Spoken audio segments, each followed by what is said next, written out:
Ce jour-là, en signant le dernier chèque pour éponger les dettes de son mari, il ne lui restait que 37 € en poche et 8 jours avant l'expulsion.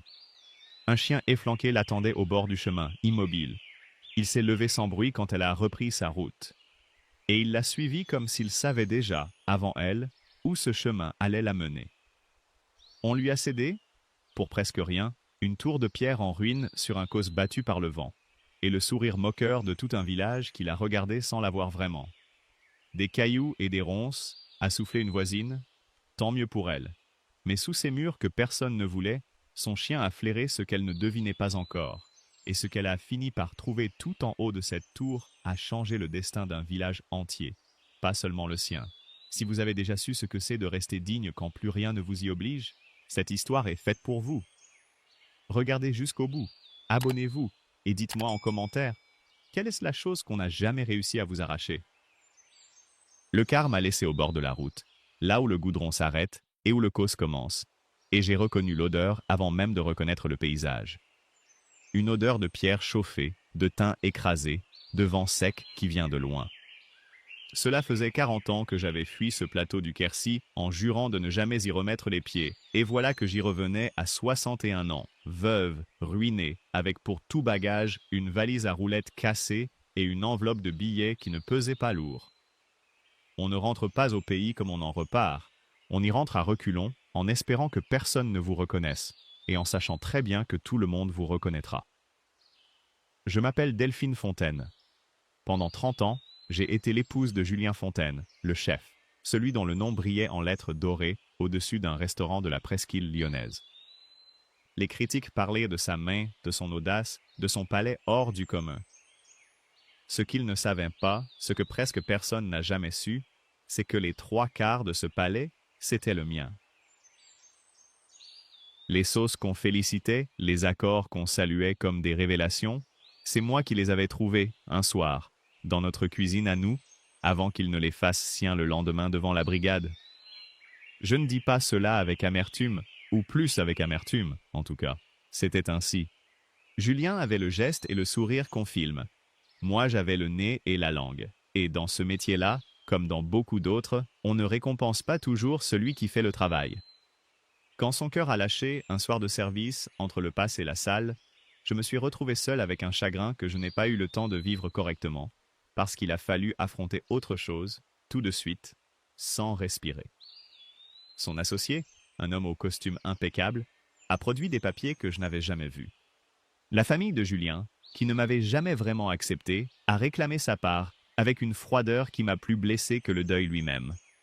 En quelques mois, j'ai tout perdu. L'appartement, les parts du restaurant que je croyais miennes, jusqu'au nom que je portais et qui, du jour au lendemain, ne m'a plus ouvert aucune porte. Il ne me restait que des dettes, une existence à recommencer à un âge où l'on n'est pas censé recommencer, et ce qu'aucun notaire ne peut vous saisir. Mon palais. Ce don-là, personne ne me l'avait volé, parce que personne ne savait vraiment qu'il existait. C'est une petite annonce dans le journal du département qui m'a ramené ici. La commune de Roquemoulin vendait aux enchères quelques biens abandonnés, des ruines dont plus personne ne voulait, pour financer je ne sais quelle réparation de toiture d'église. Parmi les lots, un nom m'a arrêté, le pigeonnier de la Combe Haute. Je savais très bien ce que c'était. Enfant, on l'appelait la tour de la sorcière, et on nous interdisait d'en approcher. La salle des fêtes de Roquemoulin sentait la cire et le café trop bouilli. J'étais assise au dernier rang, en manteau sombre, et j'ai senti les regards se poser sur moi avant même que le maire n'ouvre la séance. On chuchotait. Une femme âgée s'est penchée vers sa voisine sans même baisser la voix. « C'est pas la petite Fontaine, celle qui est partie ?» L'autre a hoché la tête d'un air entendu, comme si mon retour confirmait quelque chose qu'on soupçonnait depuis toujours. J'ai gardé les yeux sur mes mains. Quand le lot du pigeonnier est arrivé, personne n'a levé la main.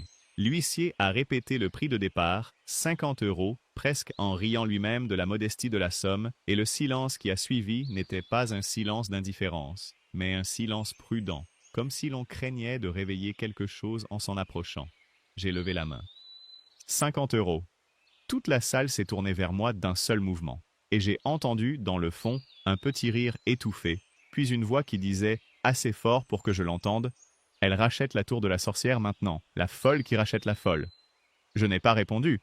J'ai signé le papier, j'ai payé mes 50 € en pièces et en petits billets, et je suis sorti la tête haute, parce que c'est à peu près la seule chose qui me restait à tenir droite. La route qui monte vers la combe haute serpente entre les murets de pierres sèches, sous les chênes rabougris du Causse. J'ai marché longtemps, ma valise cognant contre mes mollets à chaque ornière, et c'est là, à mi-chemin, qu'un chien m'a rejointe. Un chien errant, efflanqué, le poil terreux, une oreille à moitié arrachée par une bagarre ancienne. Il gardait ses distances, trottinant à 10 pas derrière moi, s'arrêtant quand je m'arrêtais, repartant quand je repartais. J'ai eu beau le chasser d'un geste, il revenait toujours, patient, buté, comme s'il avait décidé une fois pour toutes que ma route serait la sienne. Je me suis assise sur une pierre plate pour souffler, et j'ai sorti de mon sac le seul quignon de pain qui me restait. Je l'ai regardé, j'ai regardé le chien qui me fixait sans un geste, sans même une queue frétillante pour quémander, juste cette patience un peu triste dans les yeux, et j'ai rompu le pain en deux.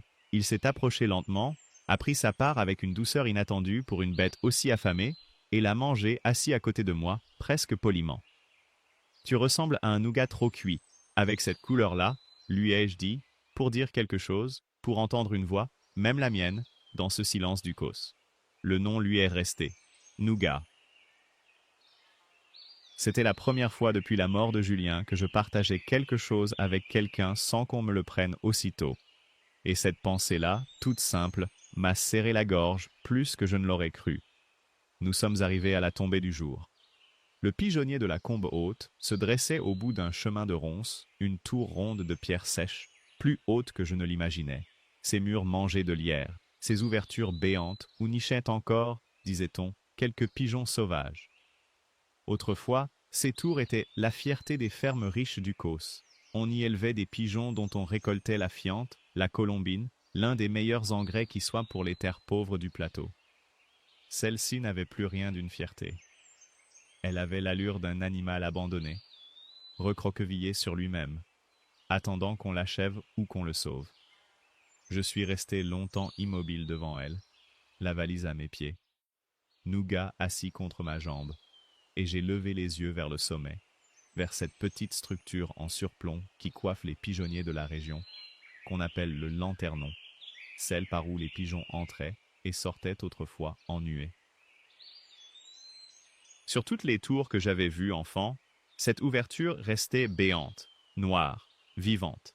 Sur celle-ci, elle était close, murée, non pas effondrée par le temps, non pas simplement bouchée par des gravats tombés, mais murée avec soin, des pierres ajustées les unes aux autres, un travail patient, volontaire, comme si quelqu'un, un jour, avait voulu sceller quelque chose là-haut pour de bon, et l'avait fait avec le soin qu'on met à refermer un tombeau.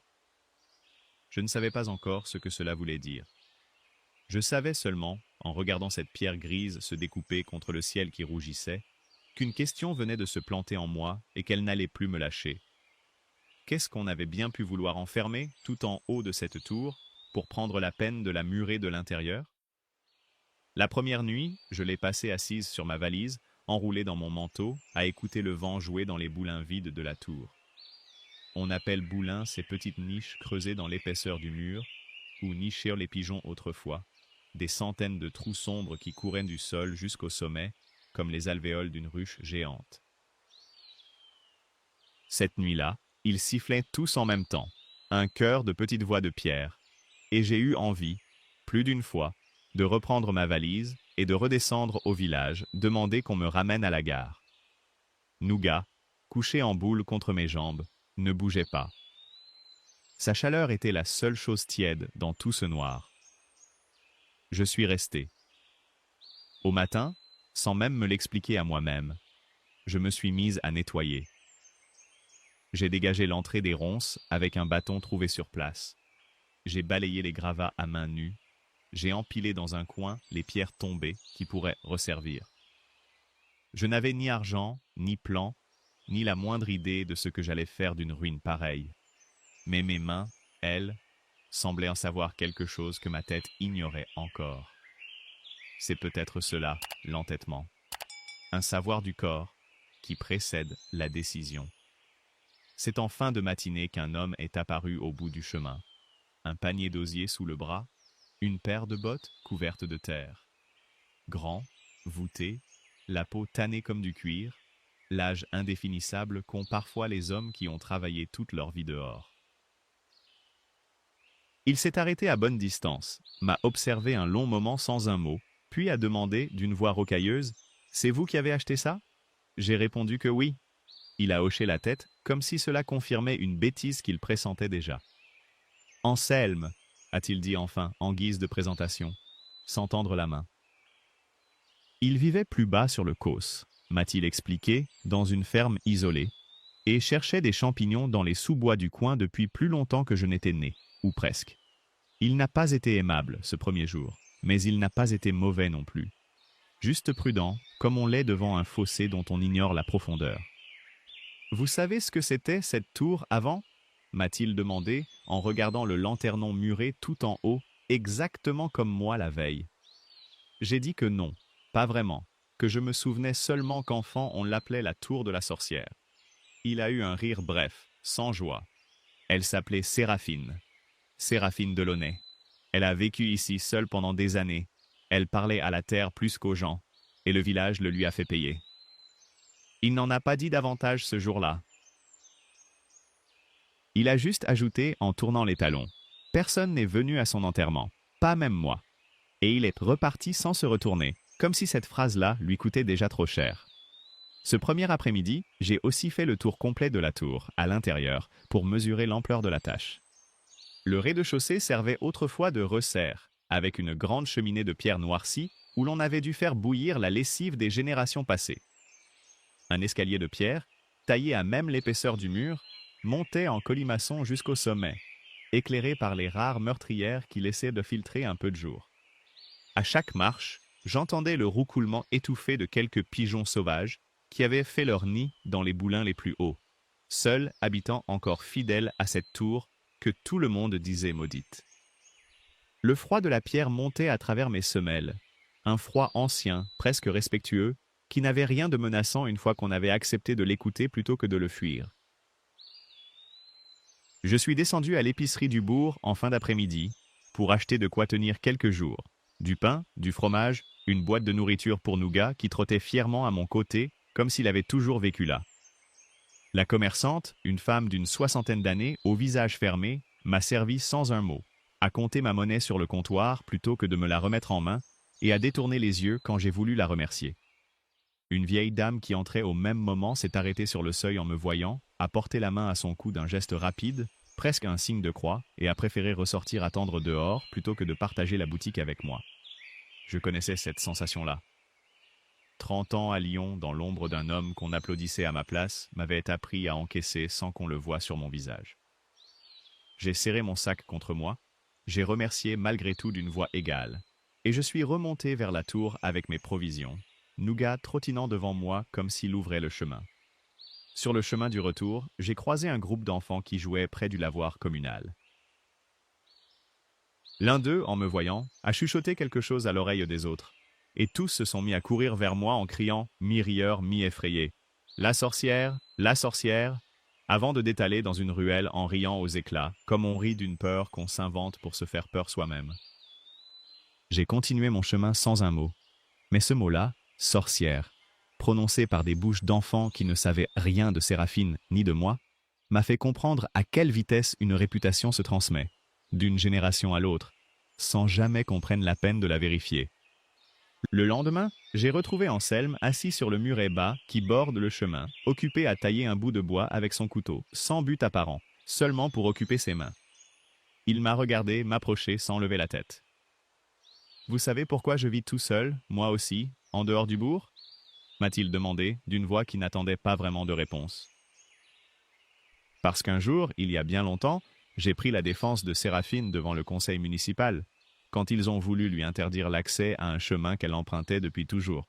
On m'a traité de fou aussi, ce jour-là. On ne m'a jamais vraiment pardonné.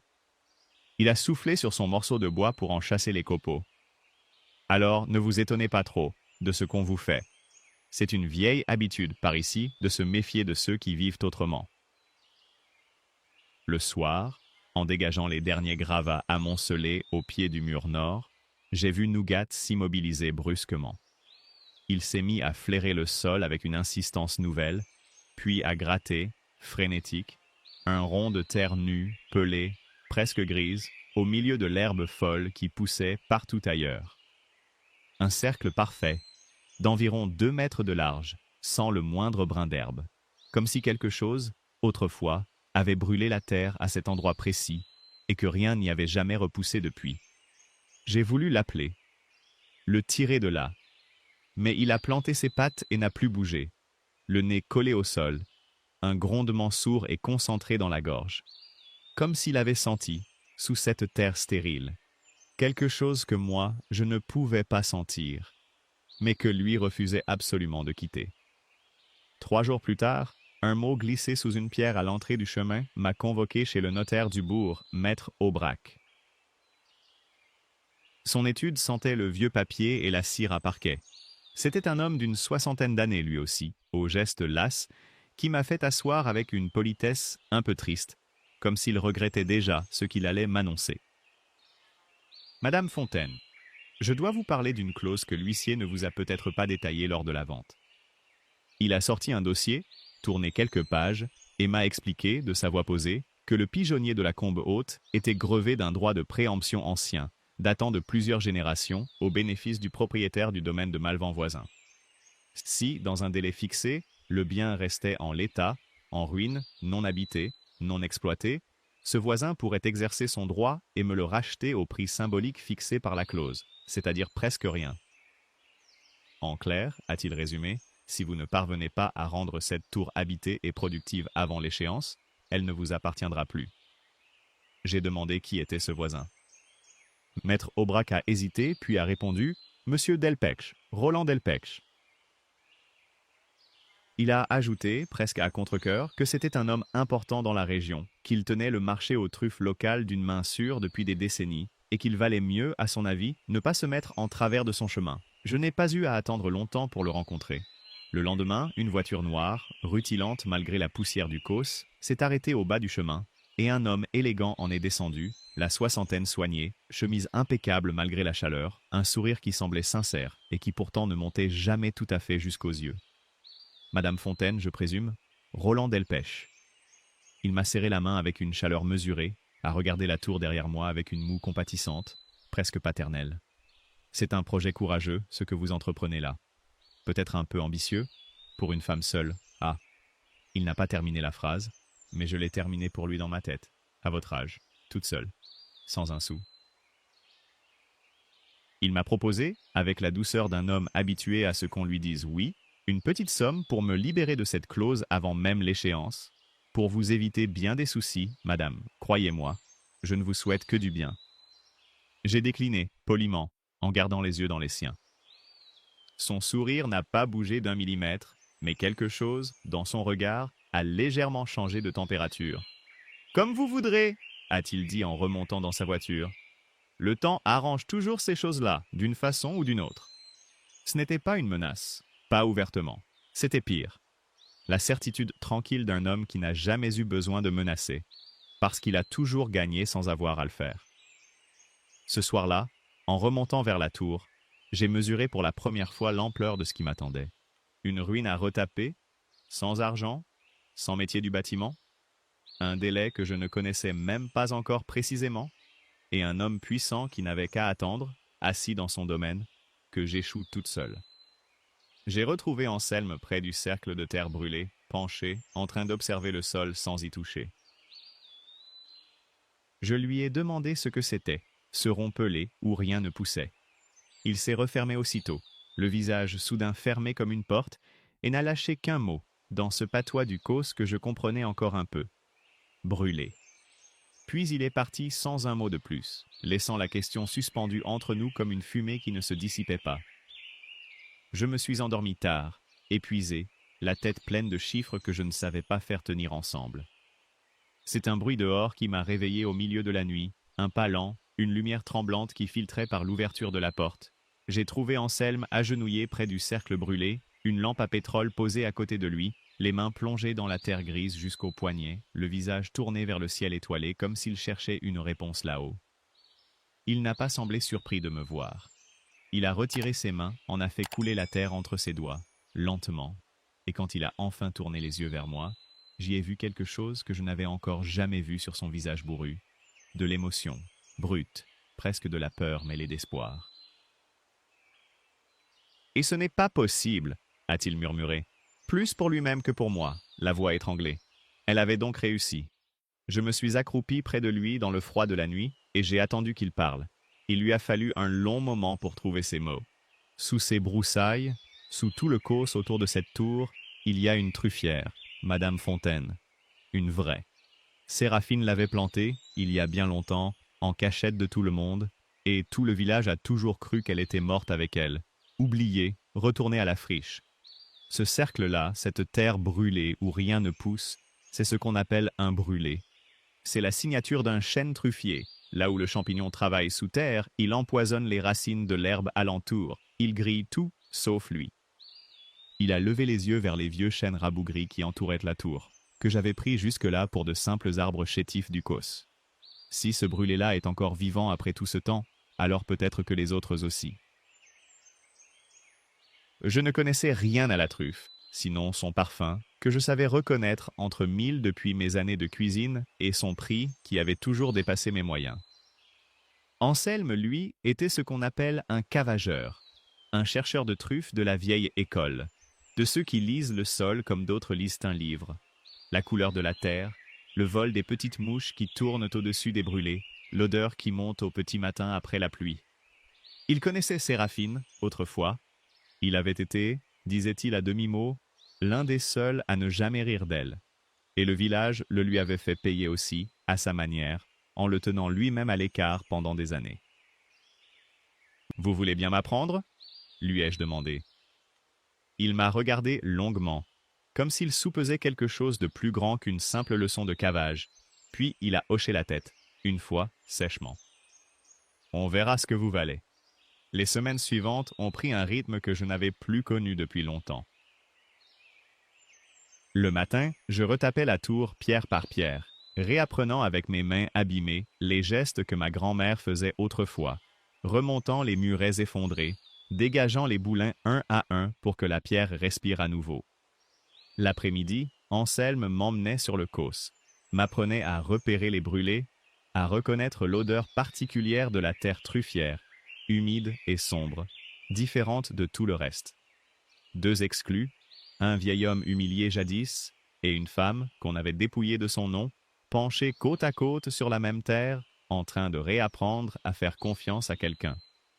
Nougat nous suivait partout, et c'est Anselme, un jour, qui a remarqué le premier ce que je n'avais pas su voir. « Regardez-le » a-t-il dit, alors que le chien s'arrêtait devant un chêne. La truffe frémissante, tournant en petits cercles précis avant de se figer. Ce chien a un nez comme j'en ai rarement vu, truffé jusqu'aux moustaches, celui-là. Il s'est tu un instant, le regard soudain lointain. Je n'ai pas vu un nez pareil depuis Séraphine. Elle avait une chienne, avant, tout aussi douée. Il n'en a pas dit plus, mais j'ai senti, dans sa voix, que le fil qui reliait cette tour, cette femme morte depuis des décennies, et moi-même se resserrait, sans que je comprenne encore pourquoi il me choisissait, moi, pour le tirer. Anselme m'a appris à reconnaître, dans le vol erratique des petites mouches qu'on appelle mouches à truffes, un signe presque aussi sûr que le brûlé lui-même. Elles tournent en cercle serré au-dessus du sol, l'après-midi surtout, attirées par l'odeur qui filtre à travers la terre. Regardez leur vol, pas le sol, disait-il. La terre ment moins souvent que les hommes, mais les mouches, elles, ne mentent jamais. Je passais des heures penché, immobile, à observer ce balai minuscule, jusqu'à ce que mes yeux s'habituent à distinguer une mouche à truffe d'une mouche ordinaire, un savoir qui semblait ridicule vu de loin et qui, sur le causse, valait tout l'or du monde. Le soir, je m'attaquais au mur de la tour, réapprenant à monter la pierre sèche sans mortier, calant chaque bloc selon son poids et sa forme, cherchant l'équilibre plutôt que la force, Exactement comme on m'avait appris, petite fille, à équilibrer une sauce sans jamais la forcer. Mes mains, qui n'avaient plus connu que des couteaux et des casseroles depuis 30 ans, se sont couvertes d'ampoules puis de callosité, et j'ai retrouvé, dans cette fatigue-là, une fierté simple que je n'avais pas connue depuis longtemps. Celle du travail qu'on voit avancer, pierre après pierre, sans que personne ne vienne s'en attribuer le mérite à ma place.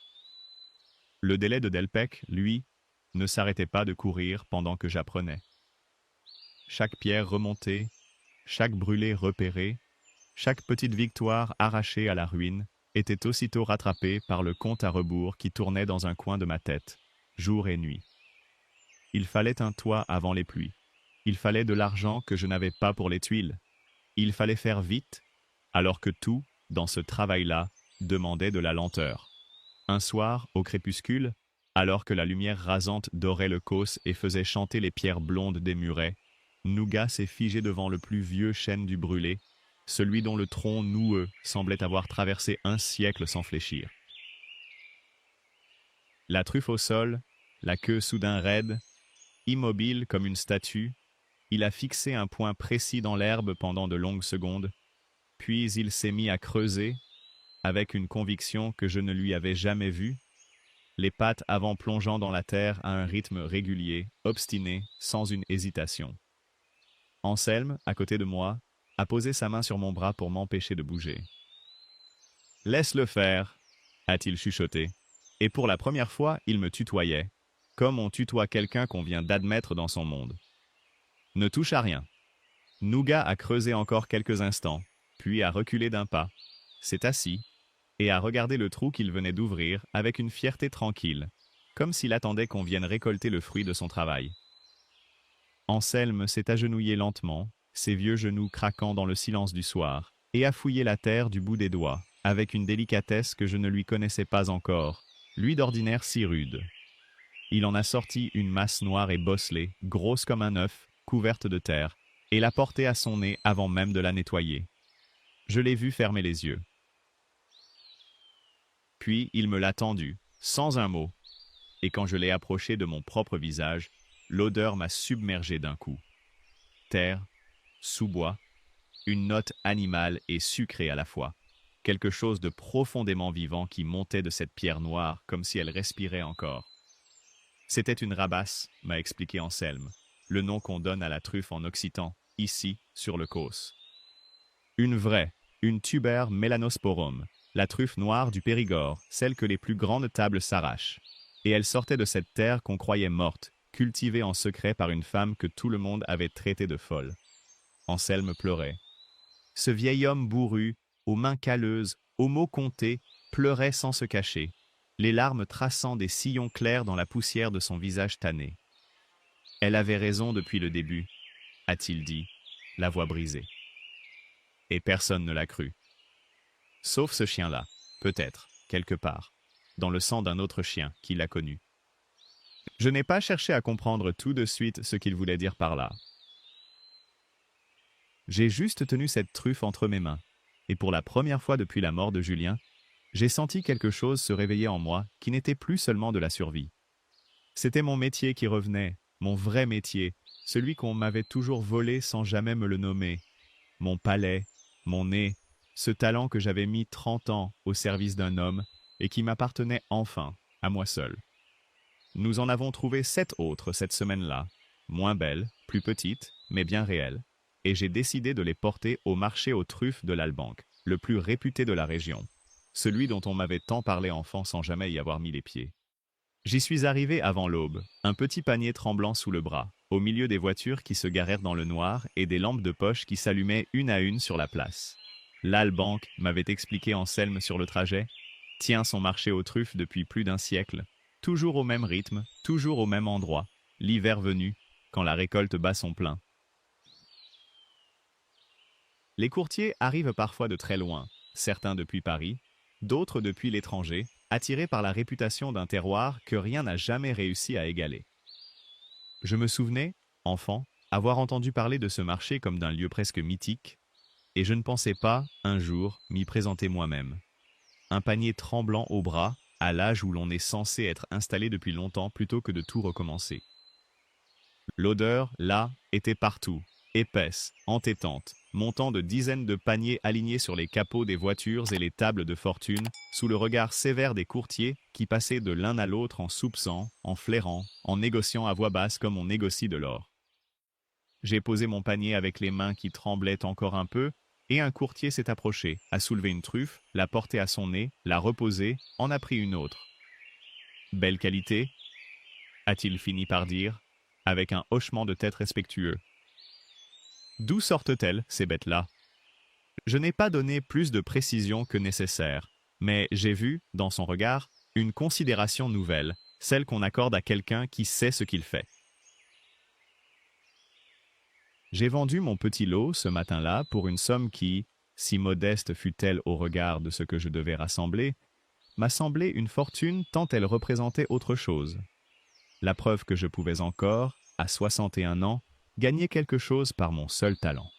En traversant le marché pour repartir, j'ai croisé quelques regards du village qui avaient changé, imperceptiblement. Une femme m'a salué d'un signe de tête. Un vieux paysan a demandé, presque timidement, si j'accepterais un jour de lui montrer mes truffes. Ce n'était rien, ou presque rien, mais après des semaines à être la folle de la tour, ce petit frémissement d'appartenance m'a fait un bien que je n'aurais pas su expliquer à qui n'a jamais connu l'exil qu'est l'invisibilité. C'est en repliant mon panier que je l'ai aperçu. De l'autre côté de la place, immobile parmi la foule qui s'agitait, Roland Delpech m'observait. Il ne s'est pas approché, n'a pas souri, n'a pas salué. Il a simplement regardé mon panier vide, compté du regard les billets que je glissais dans ma poche, noté, j'en étais certaine, chaque détail de ce petit succès naissant, avec l'attention froide d'un homme qui note un problème à résoudre. Et j'ai compris, en soutenant son regard une seconde de trop, qu'un homme comme lui, qui régnait sur ce marché depuis des décennies, ne laisserait jamais une inconnue venue de nulle part lui prendre, même à la marge, même un peu, ce qu'il considérait comme son domaine. Le marché suivant, 2 semaines plus tard, j'y suis retourné avec un panier plus fourni, 8 belles rabasses qu'Anselme et moi avions déterrées avec l'aide de Nougat, et une confiance que je n'avais plus ressentie depuis des années. J'ai posé mon étal à peu près au même endroit que la fois précédente, et j'ai commencé à discuter avec un courtier qui s'était montré intéressé la fois d'avant, quand la voix de Roland Delpech s'est élevée derrière moi, forte, posée pour porter, celle d'un homme habitué à ce que le silence se fasse dès qu'il parle. « Mesdames, messieurs, un instant, je crois qu'il est de mon devoir de vous mettre en garde. » Toutes les têtes se sont tournées. Il s'est avancé vers mon étal avec une lenteur théâtrale, a soulevé l'une de mes truffes du bout des doigts, comme s'il tenait une pièce à conviction, et l'a montrée à la foule. J'ai fait analyser, la semaine dernière, un échantillon similaire acheté à cette même personne. Le résultat est sans appel. Ce n'est pas de la Tuber melanosporum. C'est de la Tuber indicum, une truffe chinoise sans valeur, maquillée pour ressembler à notre truffe du Périgord. Un silence stupéfait est tombé sur la place. Je comprends qu'on soit désespéré, au point d'en arriver là, a-t-il ajouté avec une compassion qui sonnait comme un couperet, mais je ne peux pas laisser ternir la réputation de ce marché, qui fait vivre nos familles depuis des générations. C'était faux. Je le savais avec une certitude absolue, celle de mon palais, celle de mon nez qui n'avait jamais failli à distinguer les deux espèces, si semblables en apparence et si différentes en tout le reste. Mais devant la foule qui murmurait déjà, qui reculait d'un pas, qui échangeait des regards entendus, mes mots se sont noyés avant même de sortir. « C'est faux, ai-je dit, la voix tremblante malgré moi. Ces truffes sont authentiques, je les ai déterrées moi-même. Personne ne m'a écouté vraiment. La rumeur, une fois lâchée par un homme comme lui, courait déjà plus vite que ma voix. On m'a demandé de quitter la place. Les acheteurs qui s'étaient approchés de mon étal se sont détournés un à un, certains avec un regard gêné, comme s'ils savaient au fond d'eux que quelque chose clochait dans cette accusation, mais aucun n'a osé le dire tout haut. J'ai replié mon panier sous les regards, et j'ai marché jusqu'à la voiture d'Anselme qui m'attendait, les joues brûlantes de honte, une honte que je n'avais pas ressentie depuis l'enterrement de Julien, quand on m'avait mise à la porte de mon propre foyer devant les yeux de tout le personnel. Le retour à la tour s'est fait dans un silence lourd. Anselme conduisait, les mâchoires serrées, et j'ai vu, à un moment, sa main trembler sur le volant. C'est exactement ce qu'ils ont fait à Séraphine, a-t-il fini par dire. Une accusation, un mot lancé par les bonnes personnes au bon moment, et tout le monde vous tourne le dos, même ceux qui vous devèrent quelque chose. Le surnom de sorcière, qui avait déjà commencé à s'attacher à moi à mots couverts, s'est mis à circuler ouvertement dans les jours qui ont suivi, comme une malédiction transmise de la vieille recluse à moi sans que j'aie rien demandé. Dans les jours qui ont suivi, j'ai senti le village se refermer autour de moi comme une main. À l'épicerie, la commerçante a de nouveau évité mon regard, mais cette fois avec une froideur plus dure encore que la première, comme si elle m'en voulait d'avoir failli lui faire croire, un instant, qu'elle avait eu tort de se méfier. Des voitures ralentissaient parfois sur le chemin de la tour, juste assez pour qu'on me voie de loin, sans jamais s'arrêter. Une pancarte de bois, plantée on ne sait par qui au bord du chemin, portait quelques lettres maladroites que je n'ai jamais eu le cœur d'effacer avant que la pluie ne s'en charge elle-même. Sans ce marché, mon unique source de revenus s'effondrait à quelques semaines seulement de l'échéance fixée par la clause de préemption. Il ne me restait presque rien pour finir la toiture, rien pour prouver quoi que ce soit devant un notaire, rien pour me défendre face à un homme dont la parole pesait, dans ce pays, 100 fois plus que la mienne. Cette nuit-là, assise sur les marches de pierre de la tour, Nougat couché contre moi, j'ai touché le fond. J'ai pensé à l'argent que Delpech m'avait proposé, à la facilité que ce serait de tout abandonner, de repartir avec cette petite somme et de laisser cette histoire, cette tour, ce village qui ne m'avait jamais voulu, retourner à l'oubli. Même Anselme, ce soir-là, semblait douter. Lui qui avait déjà connu cette même humiliation des décennies plus tôt et qui n'avait jamais retrouvé la force de se battre. Peut-être qu'il vaut mieux laisser tomber, Delphine, a-t-il murmuré, et c'était la première fois qu'il m'appelait par mon prénom. Mais dans sa bouche, ce prénom sonnait comme un aveu de défaite. C'est cette nuit-là qu'un orage monstrueux s'est abattu sur le Causse. Le ciel s'est déchiré d'un coup, la pluie s'est mise à tomber en rideaux si denses qu'on ne voyait plus les chênes à 10 mètres, et le tonnerre a roulé sur le plateau comme si la terre elle-même grondait de colère. Au plus fort du fracas, Nougat s'est redressé brusquement, tous les poils du dos hérissés, et s'est mis à aboyer sans relâche vers la truffière, vers les vieux chênes qu'on distinguait à peine dans les éclairs. Rien ne pouvait le calmer.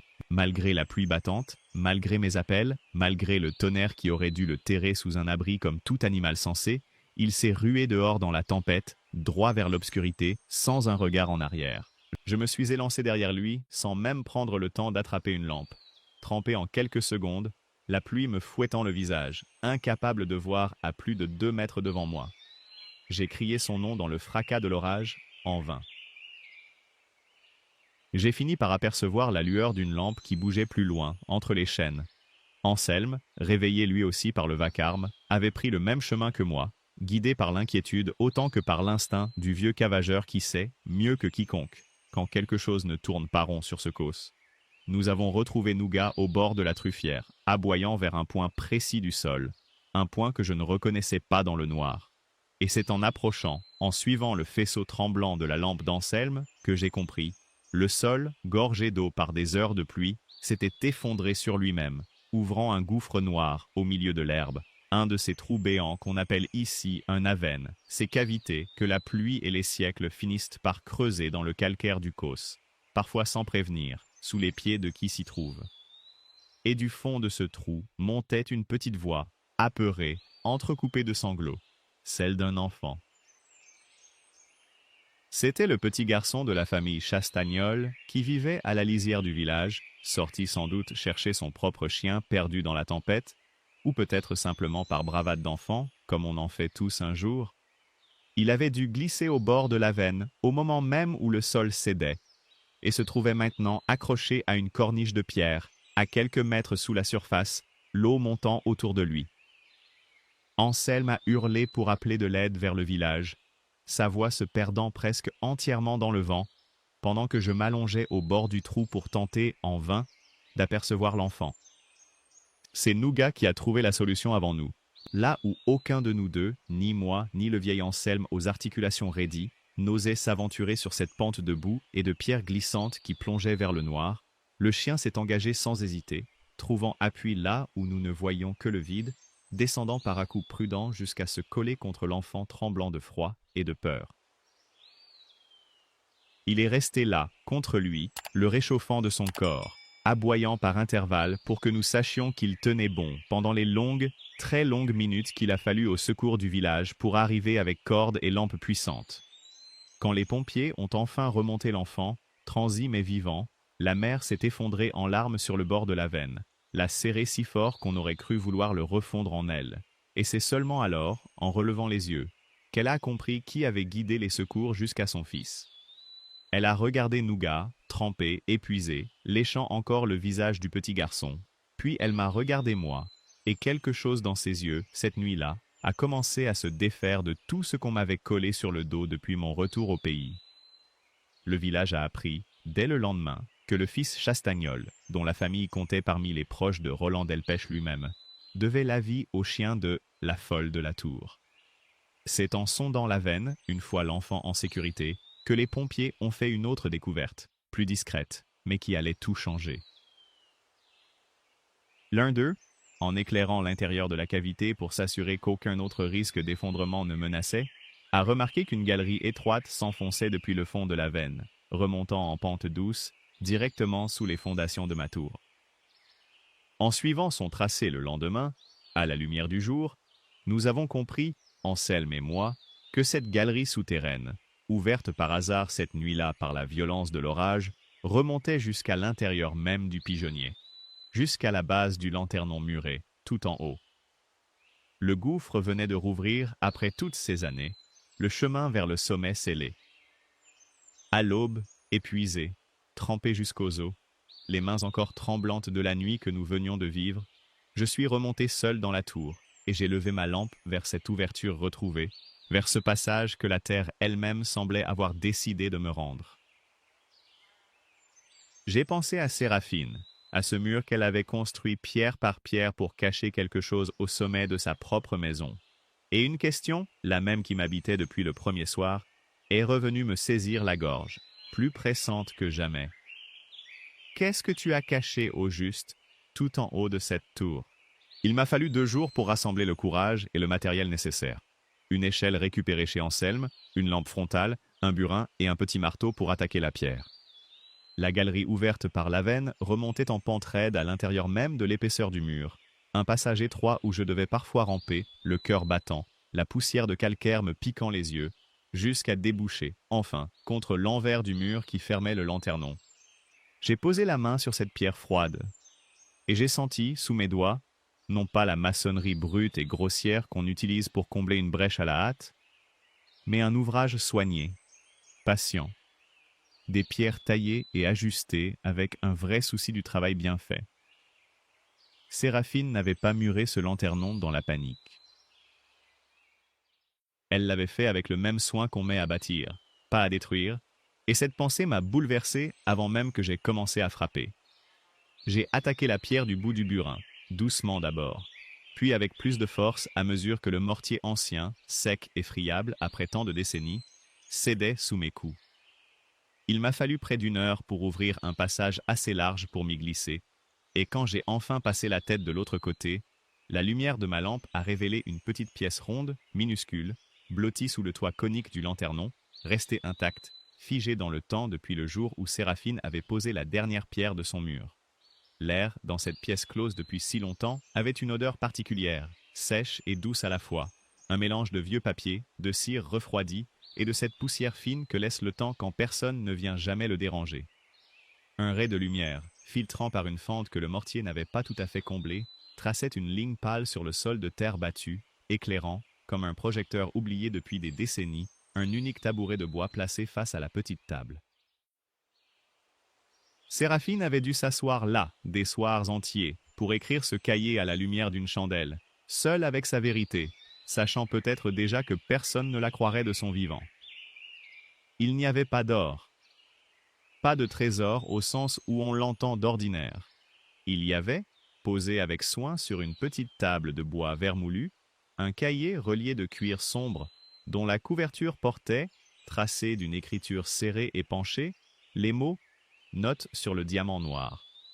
Un pot de grès scellé à la cire, que j'ai découvert plus tard contenir des glands soigneusement conservés, ce que les trufficulteurs appellent des glands mères, inoculés du précieux champignon pour ensemencer de nouveaux chênes.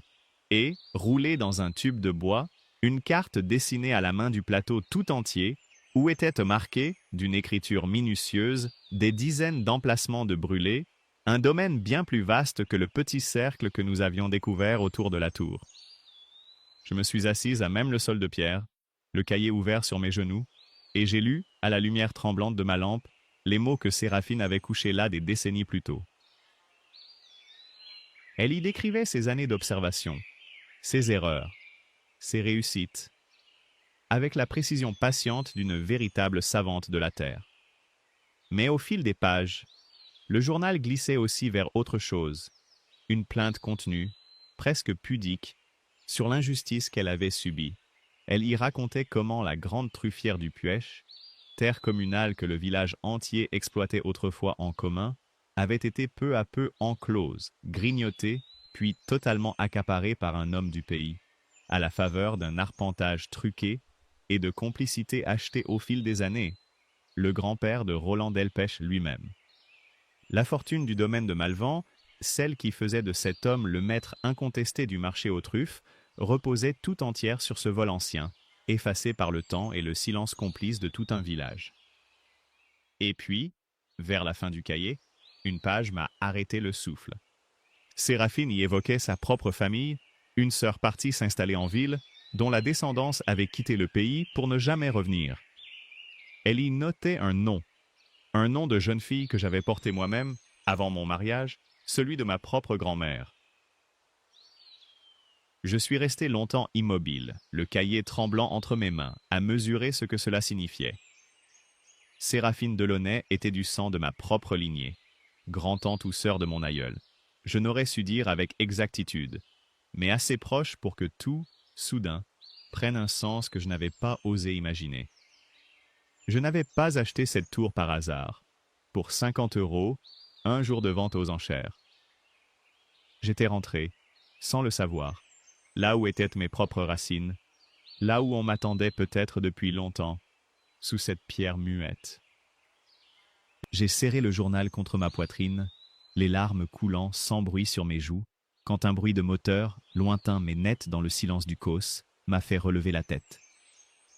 Par la petite lucarne du lanternon, j'ai vu, sur le chemin qui montait depuis la route, des engins de chantier, et, en tête du convoi, la voiture noire de Roland Delpech qui grimpait vers la tour à toute allure. Il avait appris, d'une manière ou d'une autre, que j'avais trouvé quelque chose là-haut, et il venait, sans attendre, reprendre en main ce qui menaçait, pour la première fois depuis des décennies, de lui échapper. Je suis redescendu en hâte, le journal serré contre moi, juste à temps pour voir Roland Delpech descendre de sa voiture avec une assurance glacée, 2 hommes en gilet de chantier derrière lui, occupés à décharger des piquets et des rouleaux de grillage. « Madame Fontaine, a-t-il dit, sans le moindre sourire cette fois, j'ai appris que vous vous étiez aventurée dans des recherches un peu hasardeuses. Je viens simplement clôturer les limites de ma propriété, comme j'en ai parfaitement le droit. » La parcelle qu'il désignait du menton n'était autre que le prolongement de la truffière du Puech, celle-là même que Séraphine avait cartographiée, celle-là même dont son grand-père avait dépouillé le village. « Cette terre a été volée à la commune, ai-je dit, la voix plus assurée que je ne l'aurais cru, par votre grand-père. J'ai les preuves entre les mains. » Il n'a pas scié. Il a eu, au contraire, un petit rire froid, presque affectueux dans son mépris. Les élucubrations d'une vieille femme seule, couchée dans un cahier moisi, ne valent rien devant un tribunal, madame. On sait ce qu'était Séraphine Delaunay pour ce village. Une folle. Et vous semblez décidé à marcher droit dans ses pas. Il a fait clôturer la parcelle ce jour-là même. Et j'ai appris, dans les jours qui ont suivi, qu'il avait lancé une procédure judiciaire compliquée, invoquant je ne sais quelle prescription, quel vice de forme, pour noyer mes preuves sous des délais qui, eux, ne joueraient jamais en ma faveur avant l'expiration de l'échéance qui pesait sur ma propre tour. Il a discrédité les documents publiquement, laissant entendre, dans les conversations du bourg, que je m'étais fabriqué ces preuves pour discréditer un homme respecté, exactement comme il m'avait déjà accusé de fraude au marché. Il s'appuyait sur son autorité tranquille, sur des décennies de silence complice, sur cette habitude qu'avait le village de détourner les yeux, plutôt que de remettre en cause l'ordre établi. Pendant quelques jours terribles, tout a semblé perdu. Il ne me restait plus de temps, plus d'argent pour un avocat digne de ce nom, et plus assez de crédibilité pour qu'on m'écoute. Maître Aubrac lui-même, quand je suis venu le consulter, la carte de Séraphine et le journal étalé sur son bureau, a hoché la tête avec cette tristesse résignée que je lui connaissais déjà. Ce sont des documents précieux, Madame Fontaine, sincèrement précieux. Mais un notaire seul, face à un homme comme Delpech, ne pèse pas grand-chose. Il vous faudrait des témoins, une communauté qui se lève avec vous. Sans cela, je crains que ces papiers ne restent, pour la justice, que le journal d'une vieille recluse. C'est alors qu'un sursaut, timide d'abord, puis de plus en plus net, a commencé à se dessiner autour de moi. Anselme, le premier, a proposé de témoigner de ce qu'il savait de Séraphine, de son travail, de l'injustice qu'elle avait subie de son vivant, lui qui l'avait connue et qui portait depuis si longtemps la même humiliation en silence. La famille Chastagnol, dont le fils devait sa vie à Nougat, s'est présentée un soir à la tour, timide mais déterminée pour offrir son aide, quelle qu'elle soit. Puis, peu à peu, quelques anciens du village, de ceux qui se souvenaient encore, à mots couverts, de l'époque où la truffière du Pouèche appartenait à tous, ont commencé eux aussi à se souvenir tout haut, à raconter ce qu'ils avaient eu pendant des décennies, par peur ou par confort. Même la commerçante de l'épicerie, celle qui m'avait si longtemps rendu ma monnaie sans un regard, s'est présentée un matin au bas du chemin, mal à l'aise dans ses gestes, pour déposer un panier de pain et de fromage devant ma porte. Elle n'a rien dit, ou presque. On ne savait pas pour Séraphine. On ne savait pas non plus pour vous. Puis elle est repartie sans attendre de réponse. Mais ce panier posé en silence pesait, pour moi, plus lourd que n'importe quel discours. Le village, qui m'avait laissé pour morte à mon arrivée, commençait, lentement, à voler à mon secours, comme il aurait dû, jadis, voler au secours de Séraphine. C'est en relisant le journal, une nuit, cherchant désespérément une arme, n'importe laquelle, contre l'homme qui semblait décidé à m'écraser sous ses procédures, que je suis tombé sur une phrase soulignée, 2 fois, d'un trait ferme, vers les dernières pages. Séraphine y décrivait, avec la précision d'une véritable scientifique du goût, une méthode infaillible pour distinguer, à la seule dégustation, la truffe noire du Périgord de son imitation chinoise, une différence subtile de texture, de persistance en bouche, que seul un palais exercé pouvait déceler, mais qu'aucune fraude, aussi habile fût-elle, ne pouvait tromper. Un sourire, le premier depuis des jours, m'est revenu sur les lèvres en refermant le cahier. Il m'a accusé de vendre du faux, ai-je murmuré dans le silence de la tour. Voyons voir, maintenant, qui en vend vraiment. La confrontation a eu lieu un dimanche matin, jour de marché, dans la grande salle de la mairie de Roquemoulin, où Delpech avait lui-même demandé qu'on tranche publiquement, sûr de son fait, sûr que son nom et sa fortune suffiraient à faire taire les derniers doutes. La salle était pleine à craquer. Des villageois venus par curiosité, d'autres par soutien, la famille Chastagnol au premier rang, Anselme à mes côtés dans son plus beau gilet, Nougat couché sagement à mes pieds comme s'il avait compris, lui aussi, l'importance de ce matin-là. Maître Aubrac se tenait un peu en retrait, ses dossiers sous le bras, prêt à intervenir si la légalité l'exigeait. Roland Delpech a ouvert les débats avec l'assurance tranquille qui ne l'avait jamais quitté, rappelant devant tous mon accusation de fraude, exhibant un rapport d'analyse qu'il présentait comme définitif, laissant entendre, une fois de plus, que je vendais depuis le début de la truffe chinoise maquillée pour tromper d'honnêtes acheteurs. Je regrette d'avoir à le redire publiquement, a-t-il conclu avec une fausse compassion, mais la vérité doit primer sur la pitié. Quelques têtes dans la salle ont hoché en silence, par habitude plus que par conviction. C'est alors que je me suis levé. J'ai posé sur la table, devant tout le village, 2 petits paniers de truffes, l'un portant une étiquette blanche, l'autre une étiquette bleue, sans en révéler le contenu. Monsieur Delpech affirme savoir reconnaître d'un simple coup d'œil la vraie truffe de la fosse, ai-je dit, la voix ferme, portée par des années de silence enfin rompues. Je propose une épreuve simple.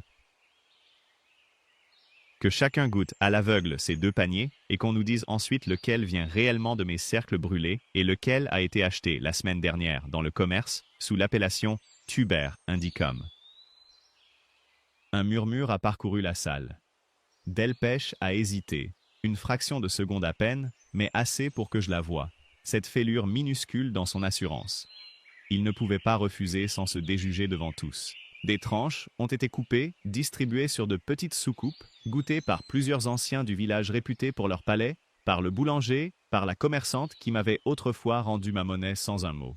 Un à un, ils ont désigné le même panier, celui à l'étiquette bleue, comme portant ce parfum profond, cette longueur en bouche, cette note presque animale et sucrée à la fois que la copie chinoise, plus plate, plus fade, ne parvenait jamais à imiter tout à fait, exactement la différence que Séraphine avait notée, des décennies plus tôt, dans son cahier de cuir sombre. Le panier à l'étiquette bleue, c'était le mien. Le panier à l'étiquette blanche, celui que tous avaient jugé fade et sans caractère, provenait d'un lot que j'avais fait livrer quelques jours plus tôt du propre fournisseur de gros que Delpech utilisait pour écouler discrètement, mêlés à sa production noble, des truffes chinoises bien moins chères qu'il revendait pourtant au prix du Périgord. J'ai posé sur la table la facture que Maître Aubrac avait pu obtenir, en toute légalité, auprès de ce fournisseur, prouvant que la fraude qu'on m'avait publiquement reprochée était, depuis des années, la pratique discrète de mon accusateur lui-même. Le silence dans la salle est devenu absolu. Alors j'ai posé, à côté de la facture, le cahier de Séraphine, la carte de la truffière du Pouèche, les documents que Maître Aubrac avait fini par authentifier auprès des archives du cadastre, retrouvant, pierre par pierre de paperasse, la trace de l'arpentage truqué qui avait permis, 2 générations plus tôt, au grand-père de Roland Delpech de s'approprier une terre qui appartenait à tout le village. J'ai raconté, aussi simplement que j'ai pu, ce que j'avais découvert au sommet de ma tour. Que Séraphine Delaunay n'était pas une folle, mais une femme de savoir humilié pour avoir su ce que les autres ignoraient, et qu'elle était, par le sang, ma propre grand-tante.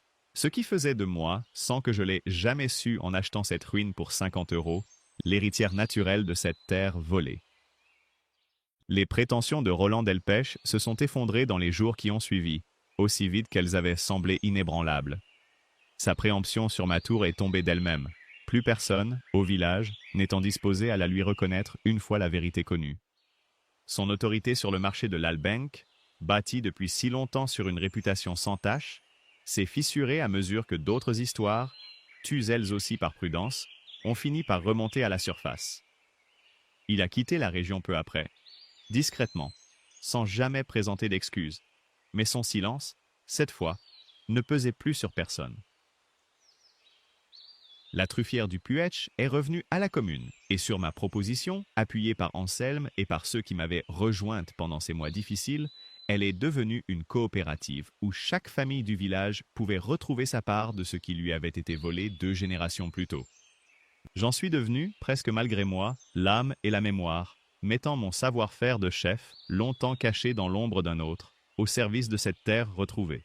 Je choisissais les meilleurs lots pour l'Albenque. J'apprenais aux plus jeunes à reconnaître, comme Anselme me l'avait appris, le brûlé, l'odeur de la bonne terre, le silence patient qu'exige le cavage. En quelques saisons, la truffière du Puetch est devenue une fierté qui a fait revivre Roquemoulin bien au-delà de ce que j'aurais osé imaginer en descendant de ce car, des années plus tôt, avec ma valise cassée et mon chagrin muet. Le journal de Séraphine, ses notes sur le diamant noir, a trouvé sa place dans la petite bibliothèque du village, sous verre, avec une plaque qui portait enfin son nom sans le mot sorcière accolé. Seulement sa véritable qualité, celle de trufficultrice de génie que le pays lui avait refusée de son vivant. Anselme, lui, a retrouvé une dignité que je ne lui avais jamais connue au premier jour, transmettant désormais son savoir à qui voulait apprendre, fier, enfin, d'un métier qu'on avait longtemps méprisé en sa personne. Je vis toujours dans la tour de la Combe-Haute, celle que le village continue d'appeler par habitude la tour de la sorcière, mais que j'ai fini, moi, par appeler simplement chez moi. Le toit a été refait, les boulins nettoyés abritent de nouveau quelques pigeons qui roucoulent le matin, et le lanternon, tout en haut, n'est plus muré. Je l'ai laissé ouvert comme il aurait toujours dû l'être, Et le soir, quand la lumière rasante du couchant vient dorer le causse, elle entre par cette ouverture et éclaire, un instant, l'intérieur de la petite pièce ronde où j'ai retrouvé mes racines. Nougat vieillit à mes pieds, le museau gris désormais, mais toujours le premier à se lever quand j'attrape mon panier pour aller au brûlé. Je n'ai plus le nom de Julien Fontaine, ce nom qui brillait autrefois en lettres dorées sans jamais vraiment être le mien. J'ai retrouvé, à la place, quelque chose que je n'espérais plus à mon âge. Une place au monde, gagner pierre après pierre, chaîne après chaîne, vérité après vérité. Ce n'est pas la truffe, aussi précieuse soit-elle, qui a fait de moi enfin quelqu'un. C'est cette terre, ces racines que je croyais avoir perdues à jamais, et qui m'attendaient, patientes, sous une pierre muette, tout en haut d'une tour que personne ne voulait plus, acheter un jour pour 50 euros.